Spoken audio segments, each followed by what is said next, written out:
Assalamu alaikum. I'm Prabhakaran. I'm working as a supervisor. Firstly, I would like to know, there is a common saying in most of the religions that whoever follows God's sayings religiously will go to heaven, and if not, will go to hell. Taking this into consideration, I would like to know what will be the status of non-Muslims on the day of judgment.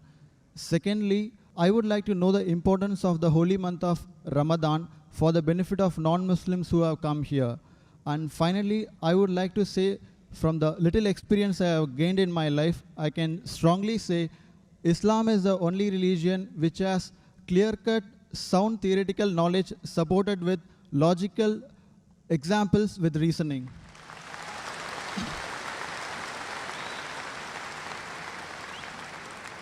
The brother asked 3 questions or 3 statements he had made. The first question was that all the religions say that if you don't believe in the commandments of God, you will go to hell. What will happen to non-Muslim on the day of judgment? Brother, as I mentioned earlier, the Quran says in Surah Nisa chapter 4 verse 48 and Surah Nisa chapter 4 verse 116, Allah, if He pleases, He may forgive any sin, but the sin of shirk, associating partners with God, He'll never forgive. So if a person dies as a non-Muslim and he associates partners with others, he believes in false gods, he does idol worship, he shall never go to heaven. Compulsory he'll go to hell. To go to heaven, you have to believe in one God, worship Him alone, and follow His commandments. Regarding a second question, what is the benefit of the month of Ramadan to the non-Muslims? Quran says in Surah Baqarah chapter 2 verse number 83, fasting has been prescribed to you as it was prescribed to people who came before you, so that you may learn self-restraint. The reason we fast is because we increase our taqwa, our God consciousness, our piety. And Surah Baqarah chapter number 2 verse 185 says, Ramadan was the month in which the Quran was revealed as a guidance to the whole of humanity, as a criteria to judge right from wrong. Ramadan is this month in which the glorious Quran, the last and final revelation, was revealed to the last and final messenger, Prophet Muhammad, peace be upon him. And the Quran says, this Quran is a guidance for humanity, not only for Muslims or for the Arabs, for the whole of humanity. And it is a criteria to judge right from wrong. So this month of Ramadan, how does it benefit the non-Muslims?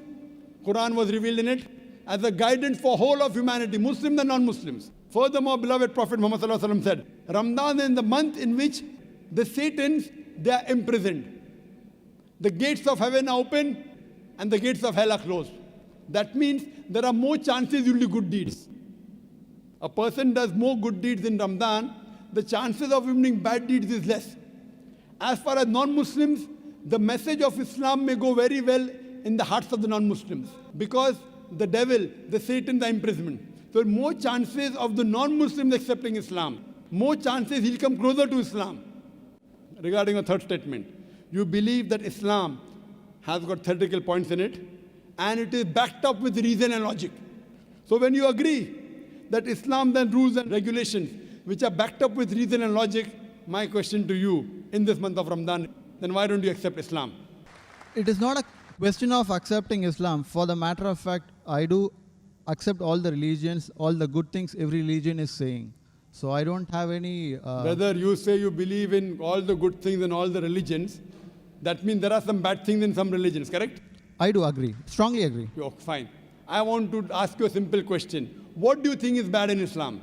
Practically, I have not come across anything bad in Islam, but maybe in practice, people have... No, in Islam, don't talk about Muslims. Muslims may be bad. I'm not talking about Muslims. Okay. Talk about Islam.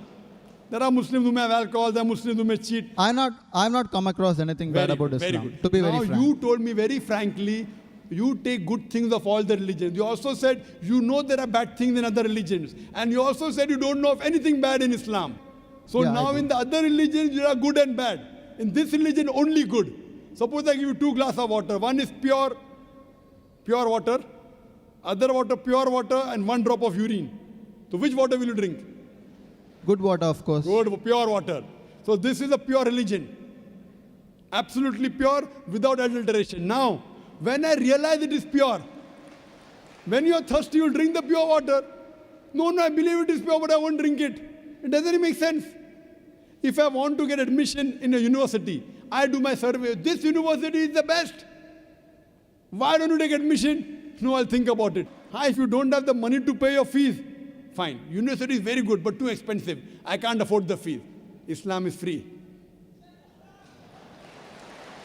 If you agree it's the best, you have to accept it. Or maybe it's a hypocrisy. See, if I agree it's the best, I have to accept it. If you know there are no faults, that means God will question you on the day of judgment. If you agree, God gave you the message in your heart, it is the best religion, why don't you accept it? See, if you agree it is the best, it's illogical. It's illogical not to accept it. If you think there's something bad, I will clarify your misconception now. If you agree it's the best religion, if you agree it's the most logical, unless you are illogical. If you are logical, you have to agree the most logical religion. Unless you consider yourself to be illogical, brother. You know, sometimes, brother, emotions. What will my mother say? What will my father say? What will society say? Muslim! So these things may prevent you from accepting. I agree. It's difficult. It's not easy, brother. But if you are logical, if you are scientific, you have to accept what is best.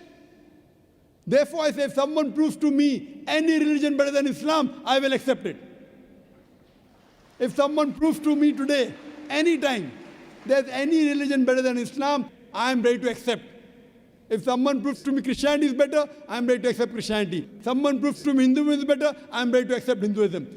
I am not just talking. I have discussions with the doctors of divinity, with the top Christians. I am not a scholar, I am a student. I consider myself to be a student of comparative religion. But I have dialogues and discussions and debates with the top scholars of Hinduism.